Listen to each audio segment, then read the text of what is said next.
Hello, welcome. Hello, friends, and welcome back to the Curiosity Lab. I am your host, Miss Courtney, and today our theme is going to be the engineering experience. So what does that mean exactly? Well, today we are going to share with you um, some DIY robot activity. So I will be reading a book called The Architects, and then I'm going to be showing you the type of materials that I have gathered to create my own robot.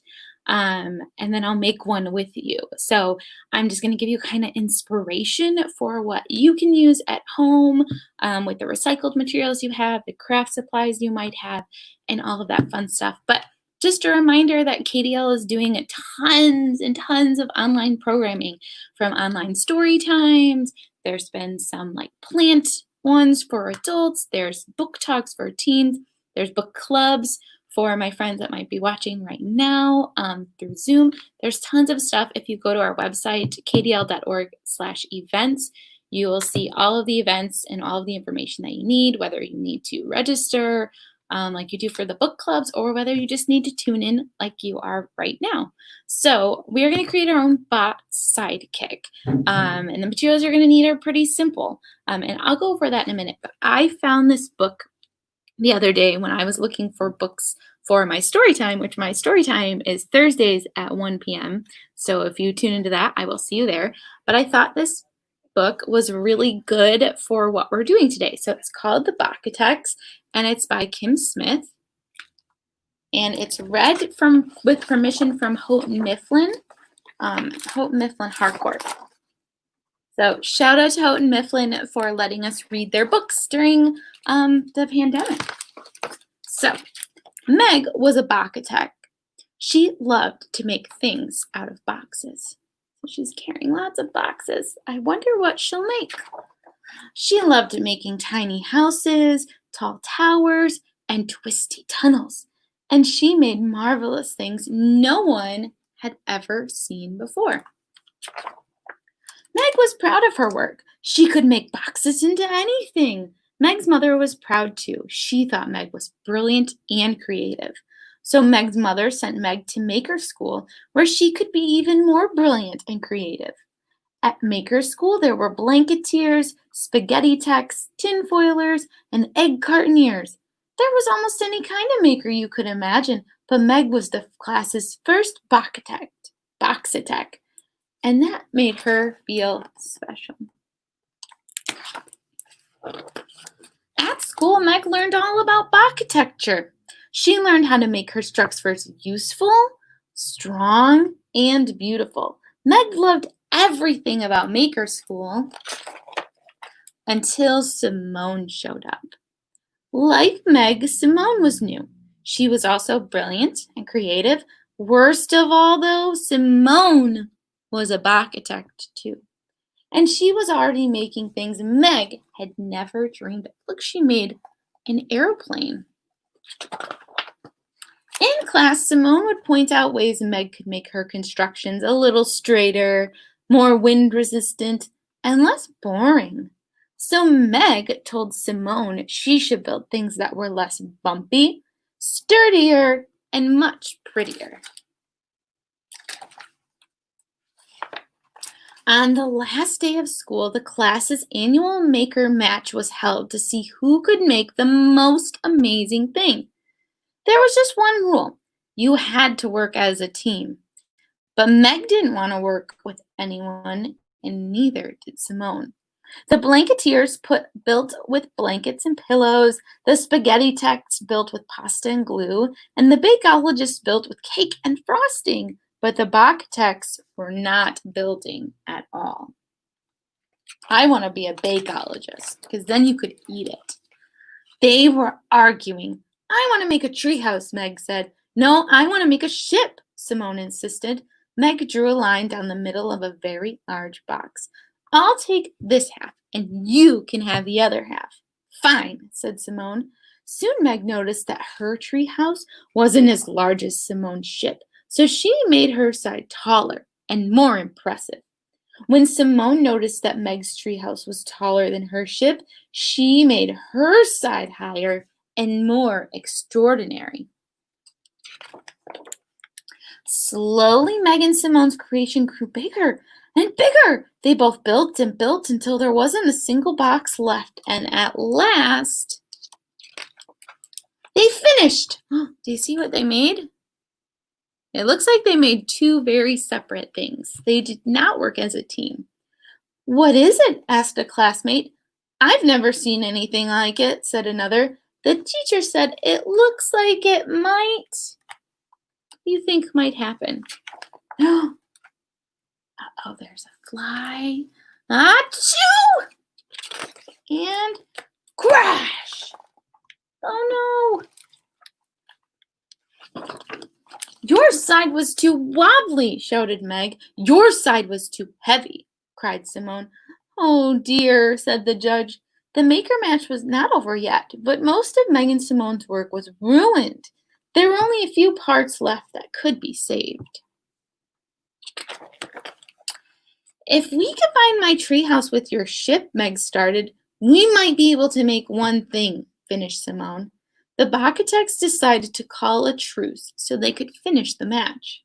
Working as a team, Meg and Simone quickly joined the remaining pieces together until they created something new. At the end of the maker match, the Bacatechs hadn't won first place, but they had a different way of making brilliant and creative things, working together. And they each gained a new friend. What should we make next? How about a buoyant bungalow or a motorcycle mansion?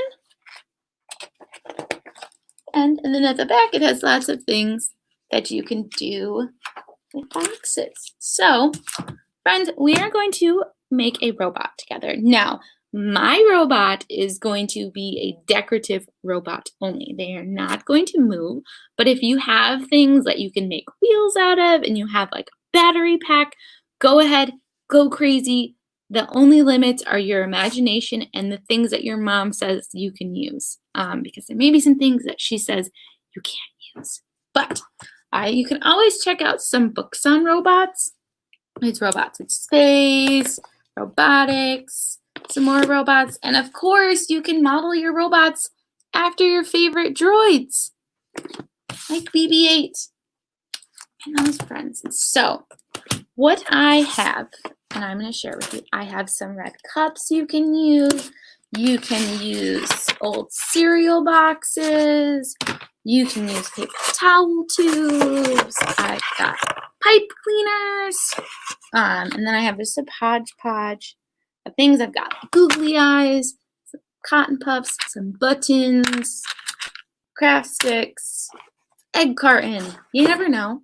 Of course, markers. Got my tape and glue. Got these things that I think I'm going to use today. And water jug. Who knows? Who knows what I might use? And then I also grabbed some paper because I don't really like how this looks. I don't need to see the nutrition facts anymore because it's empty. Make sure your stuff is clean. So make sure you have cleaned it. I don't want any, this is a water thing, so there's not that. But like if you use like a milk jug, rinse it out first. But yeah, so I like to kind of cover it in paper because then I can draw on it. Because if you use markers like this on plastic, then they wipe off. You touch it and it's all over your hands, and no one likes that. So I'm going to cover it with paper first. I'm going to use a marker. I'm just going to mark how tall it is. Right there. Right. And then if you want to get a ruler and get real fancy and real straight with your lines, you certainly can. But I'm not today. I'm just going to cut, and there we go. And then you can just tape it, or you can glue it, whatever your heart desires. I am going to tape it. Tape it right there. Let's see. Now, I do want to remind my friends that we are open for curbside pickup only. So place your books on hold, and then once you get that notification that they're ready to get picked up, or you can check your account, drive on up to your local library. So I am at the Gaines branch, and I'm actually in our history room. You might see some books that look a little old, but that's where I have been doing my programs. So if you've watched any of my programs, this is the last 2 weeks. This is the branch that I have been in. So I'm just gonna finish taping that off. Okay, so this is the body for my droid.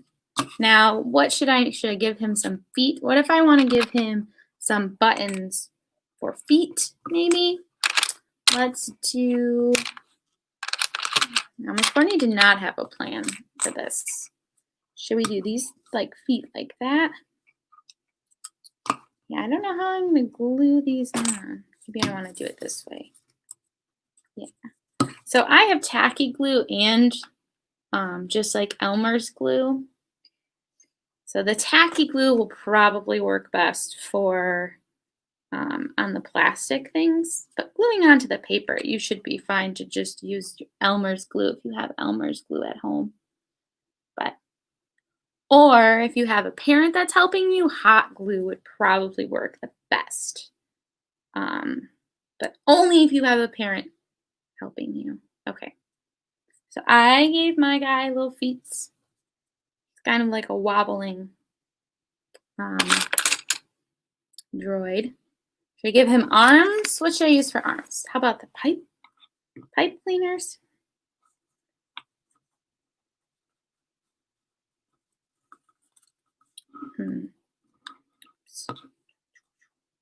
Oh, I should have put that on. I'm all about that symmetry. So we're going to give him another orange line.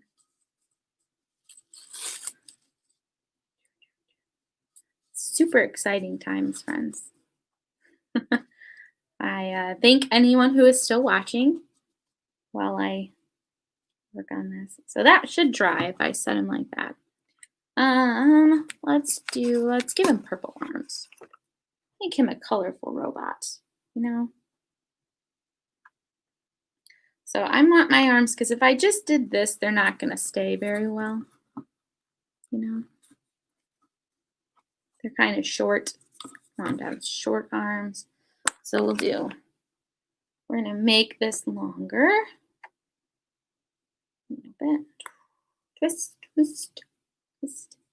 Now the hardest part for me is coming up with a name for my robot. So I have been giving my friend Emily, who's watching, some really good duck names, but I don't know any good any droid or robot names. So we're just gonna cross his arms like this and make sure those are about even. Don't want him to be lopsided. And then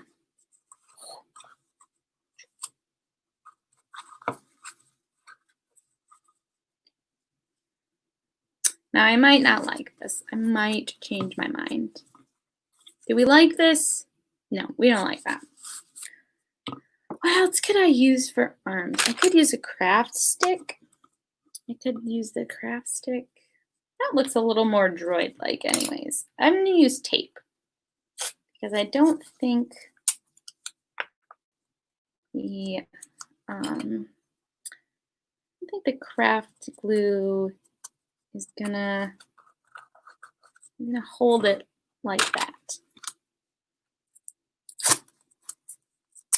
Sprocket, that's a good name. I like that. It's kind of sporty, science-y.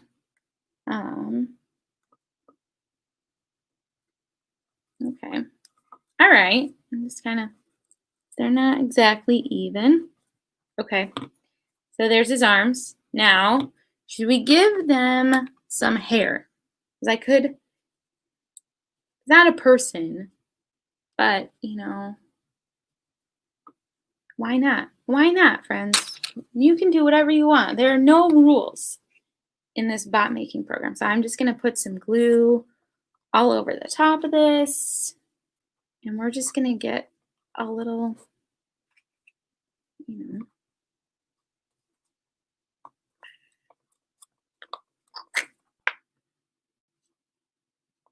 some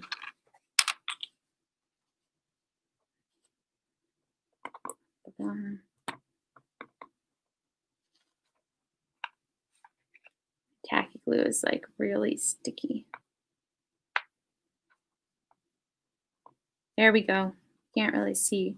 I could also color it a little bit. Now, he needs a face, right? All good bots have faces. So we got some googly eyes, because why not? Hopefully yours have those backs, but I find that the peel-off backs can sometimes be tricky to get off. So because I already have glue out, I will just use the glue. One eye, let's do 2 different sized eyes. He's a little quirky. So friends, the reason why we did this for engineering is engineers are scientists that create things. So they build things, they are the ones that build cars, they build robots, they build all the things that we need. Now he needs a nose. I have these little things that have like sticky backs, but he is white, so I'm going to color it. My markers.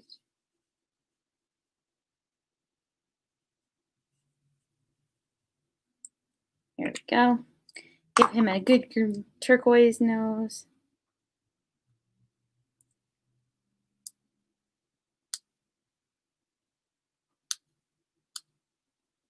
I had some music playing for you, friends. So there's he is so far.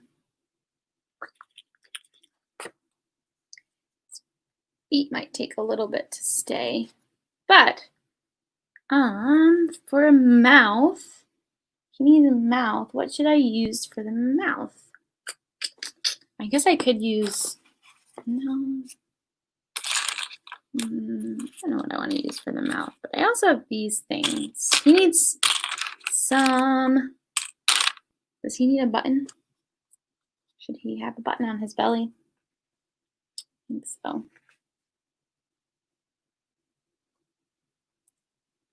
So again, when you do this at home, you can use anything and everything that you have that your parents say is okay for you to use. So you can, if you have just paper plates, you can make robots out of paper plates. There's lots of things. If you don't have anything, you can always print coloring pages offline. There's lots of those. We'll give him a belly button. Getting glue all over myself. So there, now he has a button to push when you need to turn him on. And then, I forgot I had this. And these nice circles already made.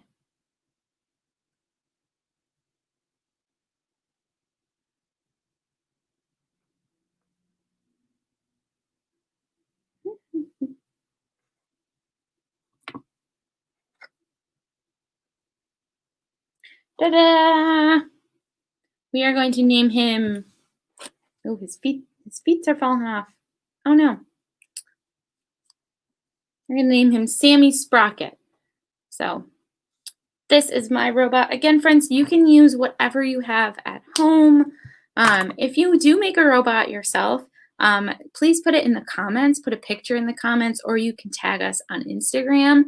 We'd love to see what you are making and how much cooler yours are compared to Miss Courtney's. Here's one that I made a while ago. He has 1 foot. I have not named him either, her, but that is it for today, and I will see you next week. We are going to be doing a drawing program with Miss Corinne Roberts, so she's going to teach us how to draw some magical creatures. So join me again next week at 2 p.m. right here, either on Facebook or YouTube, wherever you're watching it. And make sure that you have some paper and some pencils because we're going to be doing some drawing. So I will see you next time. Bye.